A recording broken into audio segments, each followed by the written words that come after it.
on revient dans le livre des Actes. Et avant de se lancer dans le passage du jour, j'ai une petite photo à vous montrer.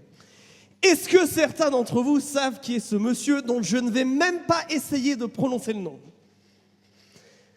Je suppose que non. Ce monsieur, il a inventé quelque chose d'intéressant.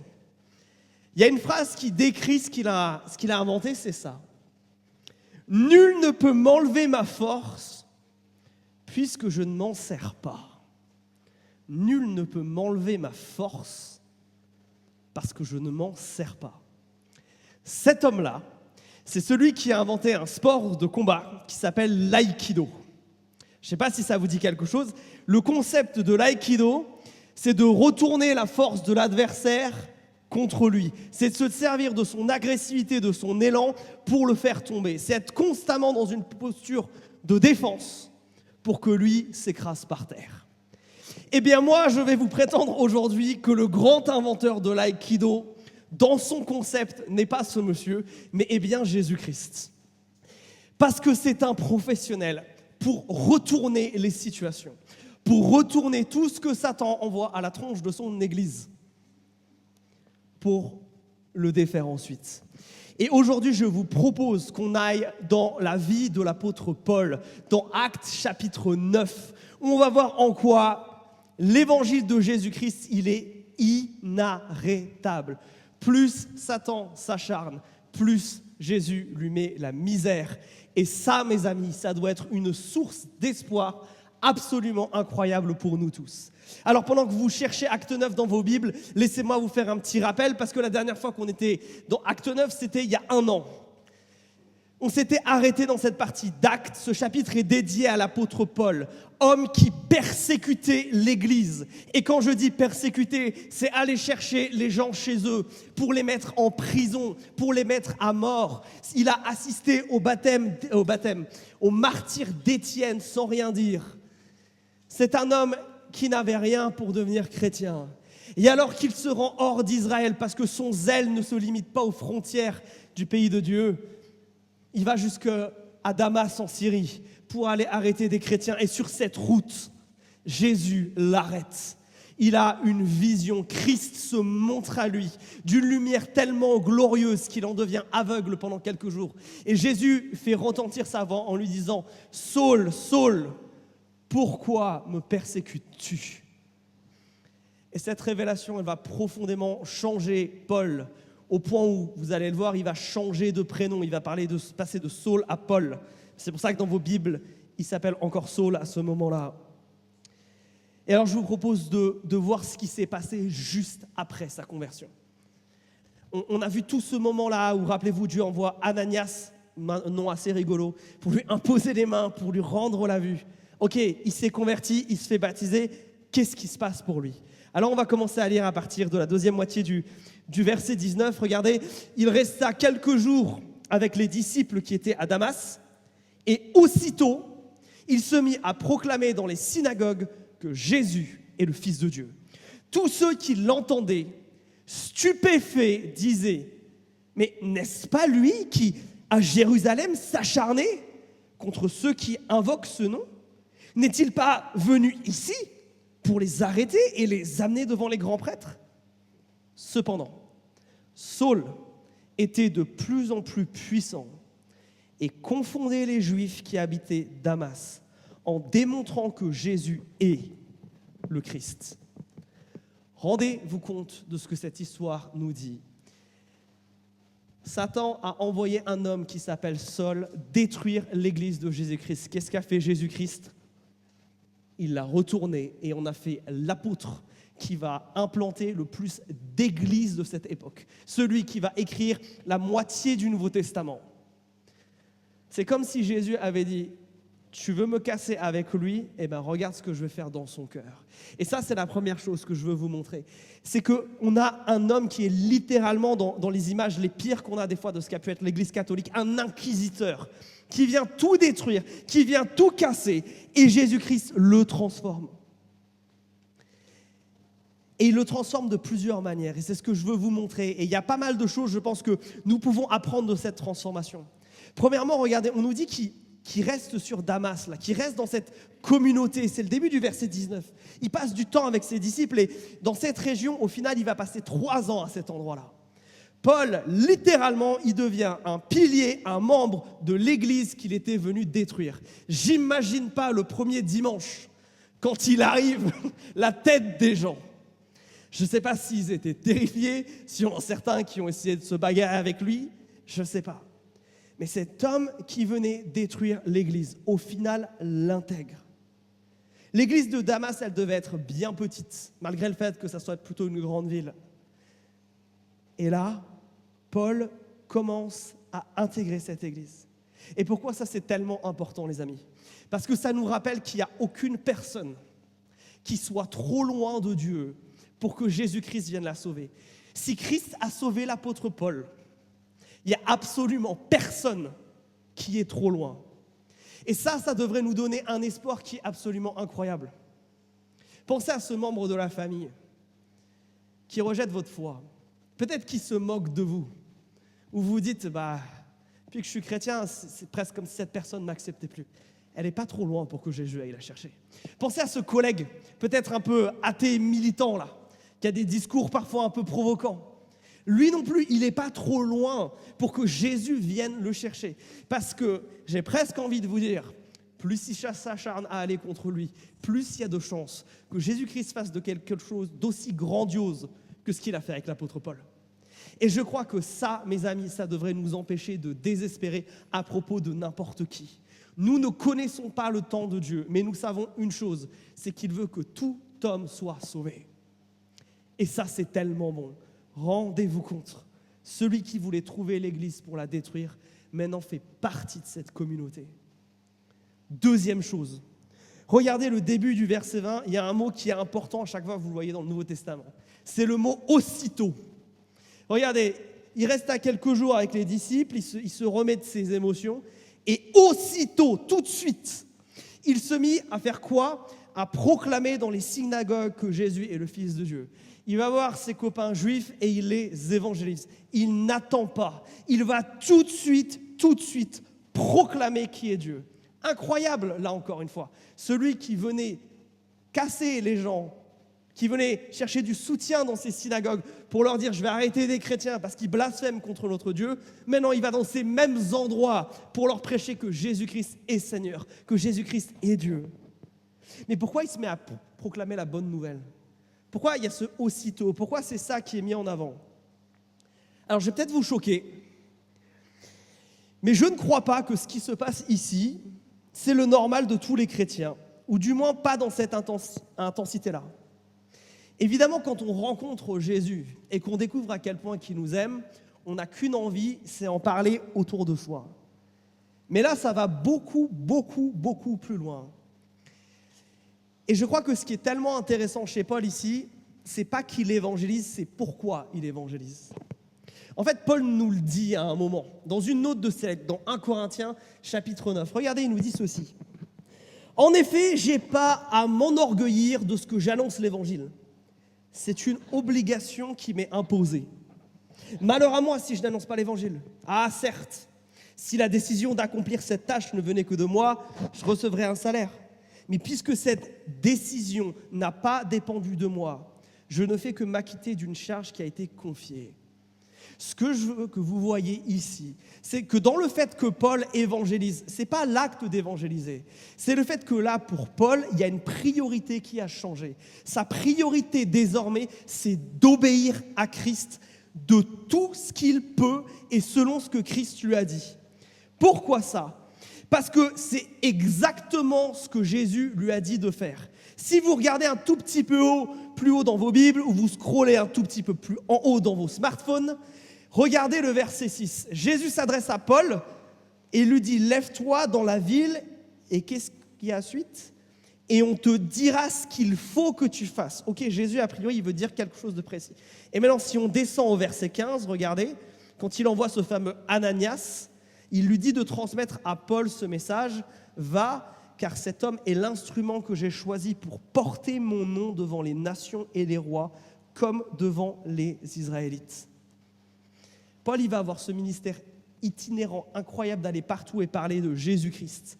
Entre guillemets, de faire ça à plein temps, de fonder des églises. C'est quelque chose de particulier. Et c'est peut-être quelque chose avec lequel vous vous êtes toujours dit comment j'applique ça à ma vie, parce que moi j'ai une famille, parce que moi j'ai un travail, parce que moi je ne peux pas me permettre de faire ça. Ce n'est pas ce à quoi Dieu m'appelle. Mais ce que je veux que vous compreniez, c'est que pour Paul, il ne se dit pas « il faut que j'aille évangéliser, donc j'y vais ». Paul, il se dit « il faut que j'obéisse à ce que Dieu m'a dit précisément ». Et qu'est-ce que Dieu lui a dit précisément ? D'avoir ce rôle-là. C'est pour ça qu'il s'empresse d'y aller. Et ça, je crois que des fois, on loupe ça. Vous savez, en termes d'obéissance, je crois que tous les chrétiens comprennent qu'il faut obéir à Dieu. Normalement, il n'y a pas de problème là-dessus. Mais on pense qu'en termes d'obéissance, vous savez, commune, ce qu'on doit un peu tous faire. Se rassembler pour louer Dieu, en apprendre plus en lisant la Bible, se faire baptiser, prendre la scène, toutes ces choses-là. Mais des fois, Dieu nous donne des choses spécifiques. Et c'est ce qu'il fait là avec Paul. Il dépose un appel sur sa vie, quelque chose qu'il veut qu'il fasse maintenant. Et Paul, il n'a pas tous les tenants et tous les aboutissants de comment Dieu va faire, etc. Il sait juste que si Dieu m'appelle maintenant, je dois agir maintenant. Si Dieu me dit « fais ça aujourd'hui », je n'attends pas demain. Et des fois, je crois que nous avons un problème pour obéir de manière spécifique quand le Saint-Esprit nous dit quelque chose. Vous savez, des fois, Dieu, il donne des commandements très simples, mais très flous. Comme quand il dit à Abraham, va vers le pays que je te montrerai. C'est-à-dire, tu commences à marcher sur la route, tu ne sais pas où tu vas, mais je te dirige. Et ça, je trouve ça trop fort. Cet homme qui était absolument déterminé, qui avait un plan pour aller chasser des chrétiens un peu partout dans le monde. Maintenant, Dieu retourne cette situation. Et il dit, tu vas commencer à Damas et tu vas voir où je vais t'amener. Et je crois que là, il y a quelque chose de tellement important pour nous. Dans la manière dont Paul s'est fait transformer. Est-ce que nous, on est capable de dire oui au Saint-Esprit de la même manière que Paul ? Parce que je crois que ça, c'est tout l'art d'être chrétien. C'est apprendre à obéir. C'est dire oui à tout ce que le Saint-Esprit nous dit. C'est prendre les choses qu'il nous demande de faire et de les faire tout de suite. Et de les faire sans avoir tout compris, sans savoir exactement quel va être le résultat, sans avoir même un certain nombre de données importantes par rapport à toutes ces choses. C'est accepter un pas de foi dans l'inconnu. Pourquoi ? Parce que Jésus vient avec moi. L'obéissance, je crois que fondamentalement, vous savez, c'est le langage d'amour de Dieu. Dieu nous aime et notre réponse à cet amour, c'est l'obéissance. Attention, en tant que chrétien, on n'obéit pas pour gagner la faveur de Dieu, pour gagner des bénédictions, quoi que ce soit. Ceux qui vous prêchent ça, vous prêchent un faux évangile. Nous obéissons à Jésus parce que nous l'aimons. Parce que nous savons que suivre sa voie, c'est suivre la voie d'un bon berger qui nous amène vers des endroits bien. C'est pas tomber dans un traquenard, c'est pas tomber dans un guet-apens. Alors oui, j'aime tellement la manière dont Jésus retourne la vie de Paul, retourne son zèle destructeur dans une soumission qui va porter tellement, tellement de fruits. Il se sert du zèle de Paul pour voyager, pour convaincre les gens à son avantage. Il a redirigé toute cette force maintenant pour le servir, toute l'énergie avec laquelle il persécutait les disciples de Jésus. Et bien, il la met finalement à les aimer. Et alors là, moi, ça m'interroge. Est-ce que nous obéissons à ces commandements spécifiques que Dieu nous a demandés ? Est-ce qu'il y en a qu'on a mis au second plan ? On s'est dit, pas tout de suite, Seigneur. Je suis trop occupé. Il faut que je règle ça d'abord. J'ai besoin de changer de cette manière-là. Ou mon quotidien ne me le permet pas. Est-ce que parfois nous n'avons pas tendance à faire taire la voix du Saint-Esprit ? Parce que bien souvent, lui aussi, il veut faire de l'aïkido avec nos vies. Prendre ces choses qui ont été peut-être difficiles dans notre passé et les transformer en témoignages. Ta lutte avec le péché que tu as vaincu. Ça ne devrait pas être une occasion de honte, mais une occasion de te réjouir de ce que Dieu a fait et peut-être de le partager. Peut-être qu'en n'obéissant pas comme ça, on met derrière nous le ministère que Dieu voudrait qu'on exerce pour son Église globale et peut-être même ici pour verticale. Je crois que bien souvent, on est bloqué par une forme de honte. De honte parce qu'on n'est pas parfait et qui fait qu'on ne se sent pas crédible de quoi que ce soit. Mais ça, si c'est quelque chose qui vous bloque dans votre obéissance, j'aimerais vous rappeler ce que Dieu dit. En Hébreux chapitre 8, verset 12, il est cash et il est clair. Je pardonnerai leurs fautes et je n'en tiendrai plus compte. Si Dieu ne tient plus compte de ton péché, tu ne devrais plus en avoir honte. Ça ne devrait plus être un boulet à tes pieds si tu sais que Jésus t'a pardonné. Plus quelque chose qui te laisse te décrédibiliser dans ta manière de servir Dieu. Mais ça peut aussi être quelque chose de beaucoup plus simple. Peut-être que ce que Dieu t'a dit, c'est quelque chose de très simple. C'est de demander de l'aide par rapport à ce problème auquel tu fais face. C'est peut-être te pardonner avec quelqu'un, te réconcilier avec une personne. C'est peut-être aller et dire quelque chose à quelqu'un et tu te dis, je ne suis pas sûr que ça vient de la part de Dieu ou c'est peut-être difficile ce que j'ai à dire. Je crois que là, le problème, il n'est plus dans la honte, des fois, dans ces domaines-là, mais il est dans la peur. On a une peur des gens, de leurs réactions, des circonstances qui dépassent en fait notre crainte de Dieu. Je crois que c'est ça, la peur et la honte sont bien souvent les deux choses qui nous oppressent de manière tellement forte et nous empêchent d'obéir à ces commandements spécifiques que Dieu nous donne. Mais la bonne nouvelle à toi, si ça te parle, là, ça te travaille, et si la peur, ça te dit quelque chose, c'est que le commandement qui est répété le plus de fois dans la Bible, c'est « n'aie pas peur ». À chaque fois que Dieu se manifeste, quasiment, il dit « n'aie pas peur ». Il nous assure de sa présence. C'est la dernière chose que Jésus dit dans l'évangile de Matthieu. « Je serai avec vous tous les jours et jusqu'à la fin du monde ». Mais surtout le fait que nous avons un bon berger, comme je l'ai dit tout à l'heure. Pas un Dieu qui nous envoie au casse-pipe. Pas un Dieu qui, quand il nous demande d'obéir, nous emmène dans quelque chose qui va nous détruire. Mais au contraire, quelque chose qui va nous amener vers la vie. Si parfois suivre Jésus-Christ, ça veut dire marcher dans l'ombre de la vallée et de la mort, ça veut dire que derrière, il y a cette vallée paisible qui est verte. Vous vous rappelez le début du psaume 23 ? Alors mes amis, est-ce qu'on obéit comme Paul ? Est-ce qu'on a eu ce changement, cet aïkido dans nos priorités là ? Et vous savez, ce qui me marque, c'est que Paul, il n'était pas parfait au début de son ministère et il ne l'était pas après. Parce que Paul, il grandit dans cette obéissance. Regardez le verset 22. On dit qu'il était comme de plus en plus puissant. Alors certes, Paul, il a fait quelque chose que la plupart d'entre nous n'avons pas fait, c'est des études de théologie à tire-larigot. On pourrait se dire qu'il est hyper équipé sur plein de choses. Ouais, c'est clair. Mais regardez, il est en train de grandir. Il se passe de plus en plus de choses. Parce que ce que Paul a besoin pour servir Christ et dans son obéissance, c'est pas tellement d'en savoir plus, mais c'est d'apprendre à compter beaucoup plus sur Jésus dans son cas. Et ce que j'aime avec Paul, c'est qu'on ne le présente pas ici comme un super-héros.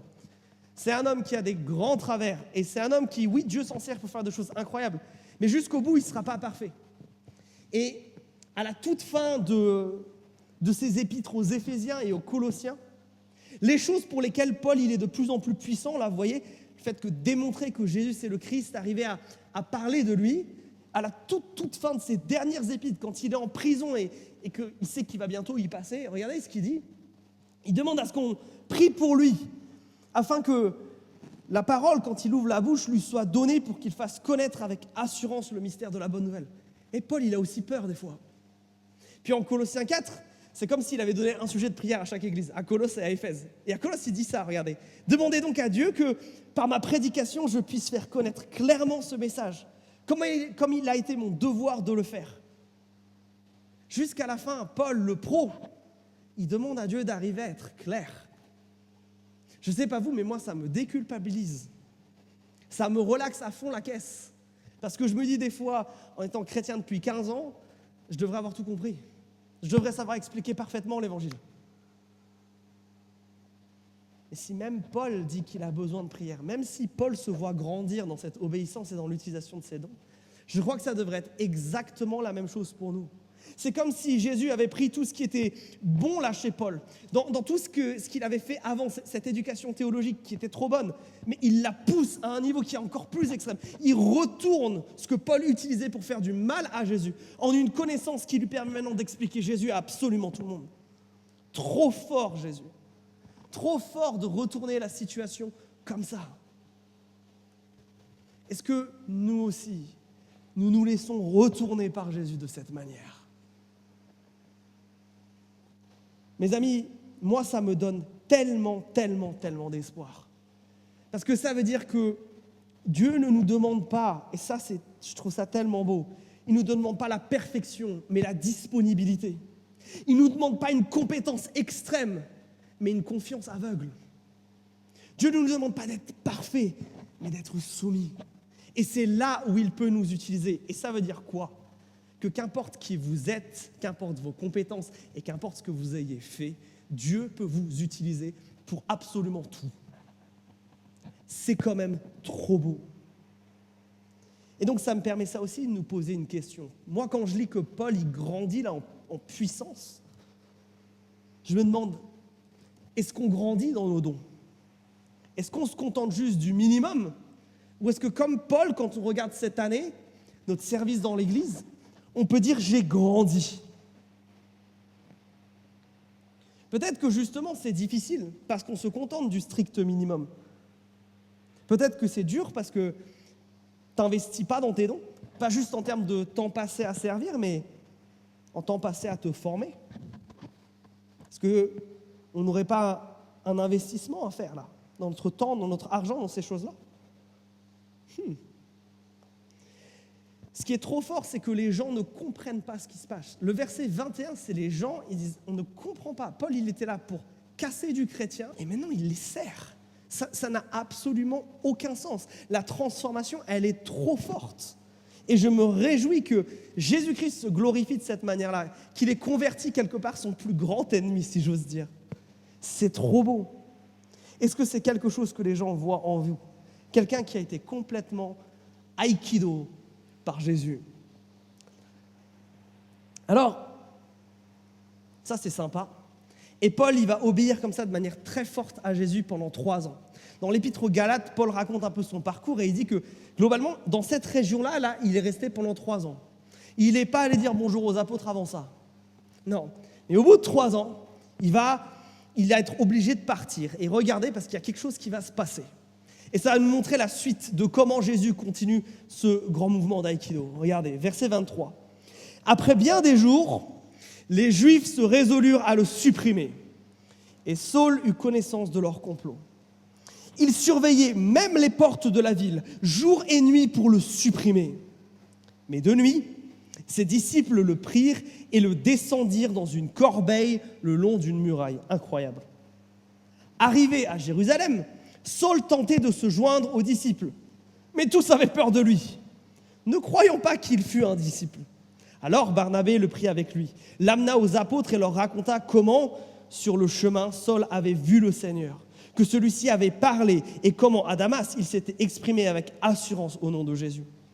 Il allait et venait avec eux à Jérusalem et s'exprimait avec assurance au nom du Seigneur. Il parlait et débattait aussi avec les gens de langue grecque. Mais ceux-ci cherchaient à le supprimer. Les frères en eurent connaissance.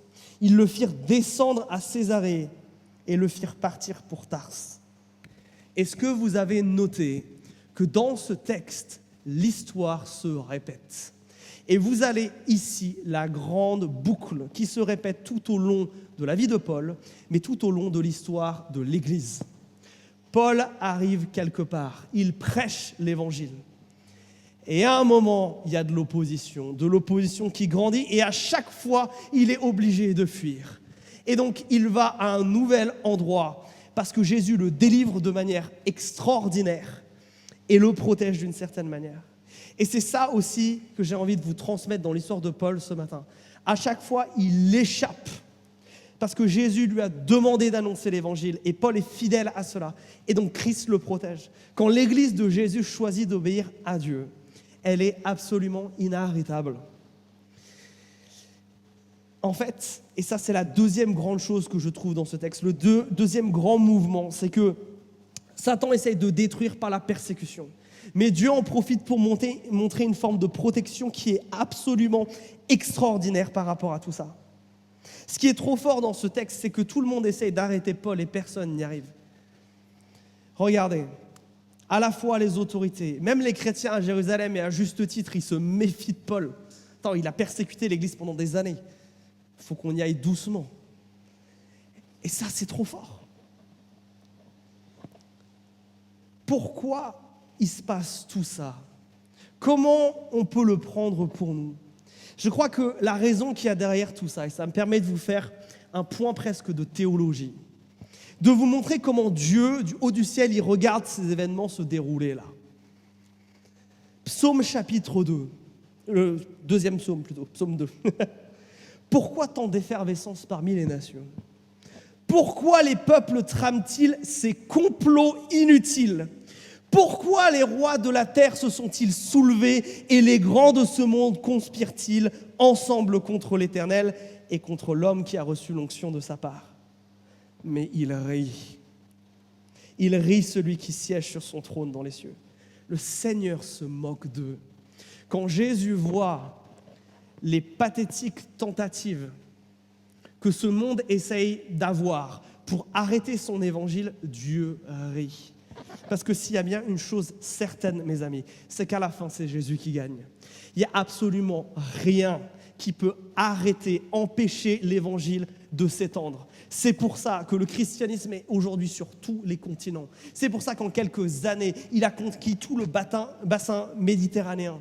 C'est pour ça que malgré une persécution intense et un pacifisme assumé de la part des premiers chrétiens, l'Empire romain lui-même a changé.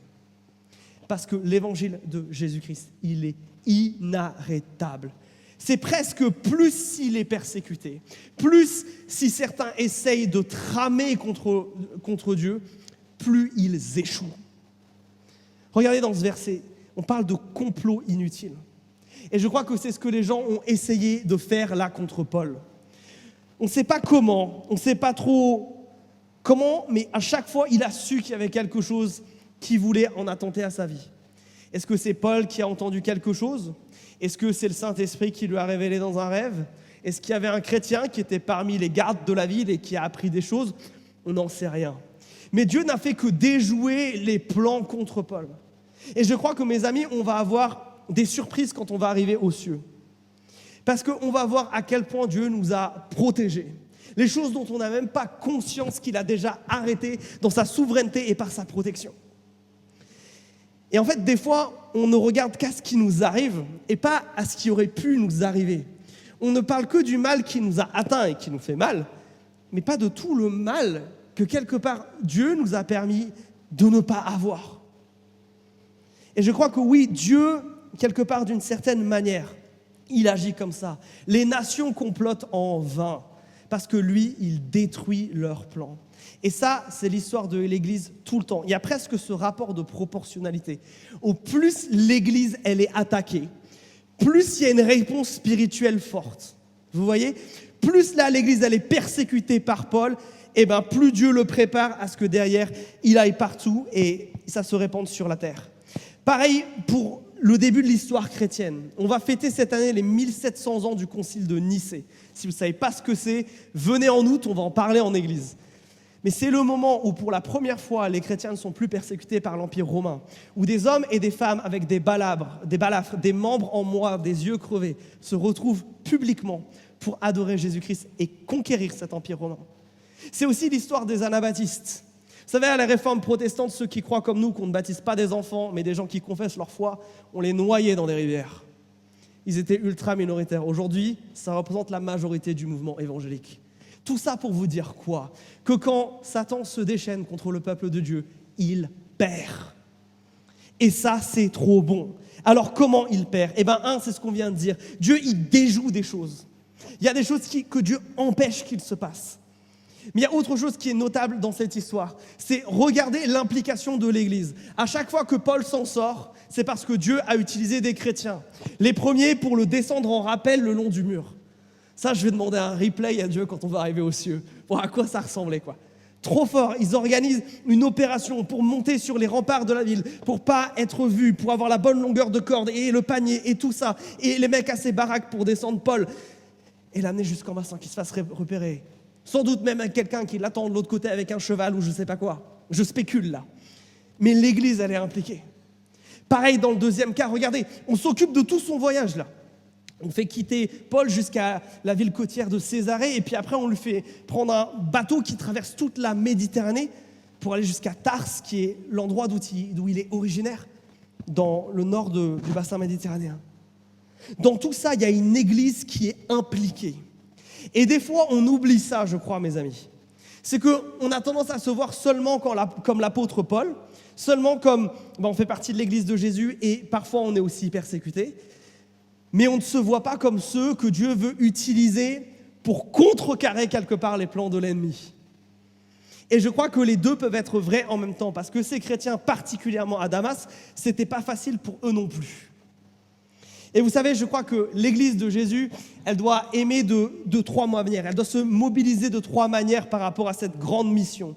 Soit Dieu nous appelle à partir comme l'apôtre Paul, soit Dieu nous appelle à donner de notre temps, de notre argent, pour que le royaume de Dieu puisse se répandre. C'est ce que les chrétiens font dans ce texte. Soit, c'est ce que je vous les ai lus au tout début dans les lettres de Paul, soit c'est prier. Dieu nous demande toujours de nous engager sur ces choses-là. Et j'ai envie de vous dire, ça vaut le coup. Parce que Dieu ne peut pas être arrêté. Parce que son évangile, il peut être limité par Satan que pendant un certain temps. Il peut que essayer de résister, mais il recule et il perd. Investir mon énergie, investir mon argent et investir mes prières dans l'évangélisation du monde, c'est quelque part toujours un retour sur investissement. Parce que j'investis dans quelque chose où Jésus, à la fin, il gagne. Est-ce qu'en tant que Vertical, on est une église mobilisée? Et ça, c'est important. Quelqu'un nous disait dans les évaluations de cette année, à juste titre, je crois qu'on ne prie pas assez pour ce qui se passe dans le monde et les autorités de manière générale. Je crois que cette personne, elle a raison. Je crois qu'on a des progrès à faire. Peut-être que vous le viviez de manière très forte en GDM, mais on a des progrès à faire sur tout ça. Sachez que ces dernières années, les dons pour les missionnaires, ceux qui sont en première ligne pour annoncer l'évangile, n'ont jamais été aussi bas. Que dans notre pays, on a de moins en moins de personnes qui viennent à plein temps pour l'évangile. Et je crois que ce n'est pas une fatalité. Je crois qu'au contraire, toutes ces choses-là, elles se renversent à partir du moment où l'Église de Jésus-Christ, elle arrête de se considérer seulement comme une victime, mais comme étant la solution que Dieu veut utiliser pour transformer notre monde et notre pays. Et si on arrêtait de se voir comme « Ah, la France, c'est un pays qui n'aime pas Dieu. Les Français, ils ne sont pas gentils des fois.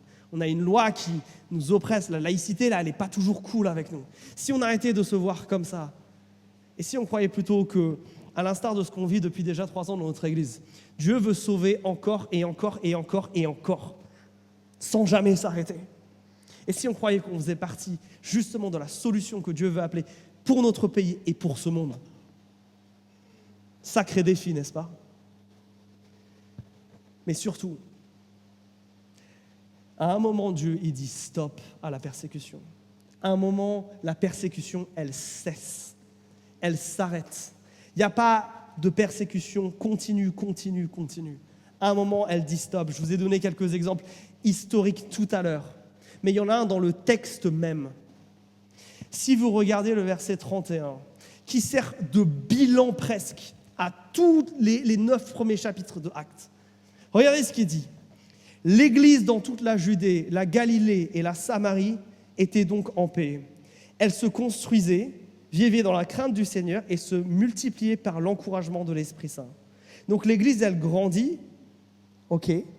Mais regardez, la première chose qui est dit par rapport à l'Église, c'est qu'elle était en paix. Elle est en paix. Rappelez-vous qu'un chapitre avant, au chapitre 8, tous les chrétiens, sauf les apôtres, étaient en train de fuir Jérusalem les jambes à leur cou à cause de la persécution. Cette persécution a cessé. Et c'est la même chose dans tous les temps. À la fin, c'est Jésus qui gagne. La persécution, elle s'arrête. Et je trouve ça trop beau que pour nous, lecteurs, on ne se rend peut-être pas compte. Mais il s'est passé un espace là de 3 ans, peut-être 3 ans et demi, 4 ans max. Ce qui était l'ordre de la persécution dans une ville entière a cessé. Waouh!